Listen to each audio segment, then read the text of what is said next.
America की hypocrisy तो देखिए। आज के इंडिया को ये धमकी दे रहा है कि उसके कंपनीज को बैन कर देगा, उसके ट्रेड्स पे सैंक्शन लगा देगा। वो भी सिर्फ इसलिए कि भारत जो रूस के साथ तेल का व्यापार है ना, वो कंटिन्यू रखा है। भारत रूस के साथ जो तेल व्यापार कर रहा है उससे आपको प्रॉब्लम है। और यूरोप को आप क्यों नहीं कहते कि वो गैस का व्यापार ना करे, रसिया से कोई गैस ना ले, क्योंकि ठंड में उनको जरूरत होती है गैस की, क्योंकि उनका जो घर है वो बहुत ठंडा हो जाता है और गैस गैस का कुछ सेटअप होता है जिसकी वजह से उनका घर गर्म रहता है। तो आप यूरोप को मना कर दें कि आप गैस बिल्कुल ना लें रसिया से।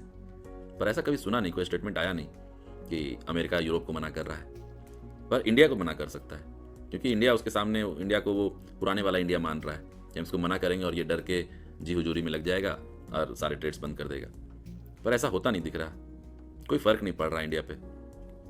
इंडिया, अमेरिका का एक स्टेटमेंट आया और अमेरिका पहुंच गए जी, अमेरिका को यहाँ से, इंडिया से कि हाँ जी ऐसा नहीं करेंगे हम, आप जो कहेंगे, जैसा कहेंगे पाकिस्तान की तरह हम भी वैसा ही करेंगे। ऐसा कुछ नहीं होगा। और इंडिया आज का इंडिया है। अगर इंडिया आपको कह सकता है कि आप चाइना से अपने ट्रेड्स को क्यों नहीं समेट लेते, जितना मैन्युफैक्चरिंग आप चाइना में करवा रहे हैं, जितने ट्रेड्स रिलेशन आपके चाइना के साथ हैं, उसकी वजह से चाइना की इकोनॉमी बहुत ऊपर चली गई है, बहुत पैसे आ गए चाइना के पास। आज के डेट में उसकी दादागिरी चल रही है। जितने छोटे कंट्रीज हैं, नेबरिंग कंट्रीज हैं, सबके साथ उसकी दादागिरी चल रही है। कुछ कंट्रीज को इन्वेट करने की कोशिश कर रहा है, तिब्बत को ऑलरेडी इन्वेट कर चुका है वो।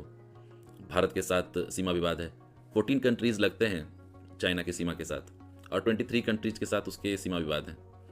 कोई भी ऐसी नेबरिंग कंट्रीज हैं ही नहीं चाइना की जिसके साथ लैंड डिस्प्यूट नहीं है चाइना का, या थोड़ा बहुत जमीन हड़प नहीं रखा है। तो ये भी तो पूरी दुनिया के न्यूज़ में जाता ही है ना, पूरी दुनिया ये भी तो देख ही रही है। तो फिर अमेरिका अपने सारे ट्रेड्स क्यों नहीं समेट लेता चाइना से, और इसराइल से क्यों नहीं समेट लेता? इसराइल तो पूरा का पूरा फिलिस्तीन खा गया, 17% जमीन नहीं बची है फिलिस्तीनियों की उनके हाथों में, क्योंकि वहां पे अमेरिका का बिलियंस ऑफ डॉलर का इन्वेस्टमेंट है। इंडिया से ही क्यों नहीं करता कि इंडिया सारे ट्रेड समेट ले इसराइल से? इंडिया का भी एमिनेशंस का ट्रेड है, टेक्नोलॉजी का ट्रेड है और कई तरह के ट्रेड है इंडिया के इसराइल के साथ। तो अमेरिका को कभी ऐसा स्टेटमेंट देते नहीं सुना कि भारत अपना ट्रेड सारा समेट ले, क्योंकि फिलिस्तीन को इन्वेट कर रहा है इसराइल, सारे जमीन को हड़प ले रहा है। अमेरिका अपने हितों की रक्षा सबसे पहले देखता है और उसके लिए पूरी दुनिया को अपने तरीके से चलाना चाहता है। सोचने वाली बात यह है कि क्या रसिया और यूक्रेन का वॉर इंडिया की वजह से शुरू हुआ था? इंडिया का कोई भी रोल है क्या? ये तो शुरू ही हुआ था नाटो कंट्रीज की वजह से, खास करके अमेरिका की वजह से।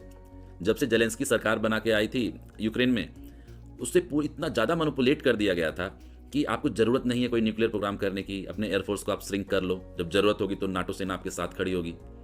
और पुतिन को तो बस इतना ही एक प्रॉमिस चाहिए था जेलेंस्की से कि आप कभी नाटो कंट्रीज में शामिल नहीं होंगे, यूक्रेन कभी नाटो कंट्रीज में शामिल नहीं होगा, ऐसा आप कह दो, हम आपसे कभी युद्ध नहीं करेंगे। पर जेलेंस्की इतना ज़्यादा मोटिवेटेड था अमेरिका का साथ लेके कि वो ऐसा कह ही नहीं पाया और रसिया ने अपना युद्ध शुरू कर दिया। और जब युद्ध शुरू हुआ तो नाटो कंट्रीज और अमेरिका ऐसे पीछे हटे कि सारे कंट्रीज़ ने बहुत ज़्यादा ये देख लिया कि भाई अमेरिका को तो आना चाहिए था युद्ध में, अमेरिका अपने सारे फोर्सेस को लाना चाहिए था, नाटो सेना की जो फोर्सेस है वो आनी चाहिए थी युद्ध में। पर उन्होंने तो हाथ खड़ा कर दिया कि नहीं, हम अपने फोर्सेस तो दे नहीं सकते आपको, नाटो कंट्रीज़ जो नाटो की फोर्सेस हैं वो भी नहीं जाएंगे आपके साथ युद्ध में। हम आपको बैक एंड सपोर्ट करेंगे, हम आपको पैसे से मदद करेंगे, आपको एमिनेशन से मदद करेंगे, असला बारूद सब कुछ देंगे। पर क्या बैक एंड सपोर्ट से यूक्रेन रसिया से वॉर जीत जाएगा? नाटो कंट्रीज अगर शामिल होती ना, नाटो फोर्सेस होते इस युद्ध में, तो भी ये डाउट था कि रसिया से युद्ध जीत जाए। तो फिर इस तरह के मैनिपुलेशन से, इस तरह की धोखाधड़ी पूरी दुनिया देख रही है कि आप हर एक कंट्रीज के साथ, जो भी आपके साथ इन्वॉल्व हो रहा है उसके साथ आप कर रहे हैं।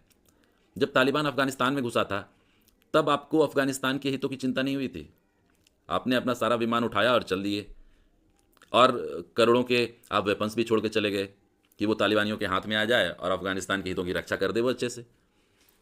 तो आपके मुंह से ये चीज़ें अच्छी ही नहीं लगती। अपने ट्रेड्स को करो बॉस, सारे अपने हितों की रक्षा के लिए बिल्कुल तैयार है। आज का इंडिया तो बिल्कुल न्यू इंडिया है, वो आपसे क्यों डरने जा रहा है? बट हाँ, अमेरिका को बिल्कुल ये समझना होगा कि अब इंडिया को इस तरह की धमकी देने से कोई फ़ायदा है नहीं। इंडिया अपने हितों की रक्षा अच्छे से जानता है करना, और वो करके रहेगा, चाहे कोई भी हो उसके सामने। वीडियो को लाइक करें, सब्सक्राइब करें, हमसे जुड़ें।